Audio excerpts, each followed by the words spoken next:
আমি একটি ইসলামী গজল বলবো। আমার ইসলামী গজলের নাম ফুল কেন ফুটে।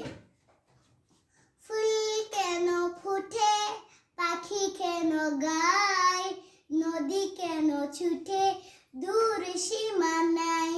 ফুল কেন ফুটে, পাখি কেন গায়, নদী কেন ছুটে দূর সীমানায়।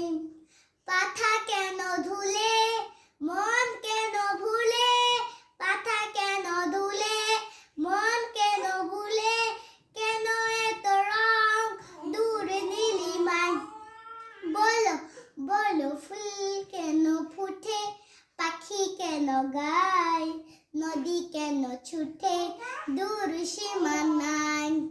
পাতা কেন ধুলে, মন কেন ভুলে, পাতা কেন ধুলে, মন কেন ভুলে, কেন এত রং, কেন এত ছবি, কে এঁকেছে কোন সে কবি। কেন এত রং, কেন এত ছবি, কে এঁকেছে কোন সে কবি। তারাদের আলো কেন লাগে ভালো, তারাদের আলো কেন লাগে ভালো, চাঁদ কেন হাসে মমতা ছড়ায়, চাঁদ কেন হাসে মমতা ছড়ায়। বলো ফুল কেন ফুটে, পাখি কেন গায়, নদী কেন ছুটে দূর সীমানায়। আসসালামু আলাইকুম।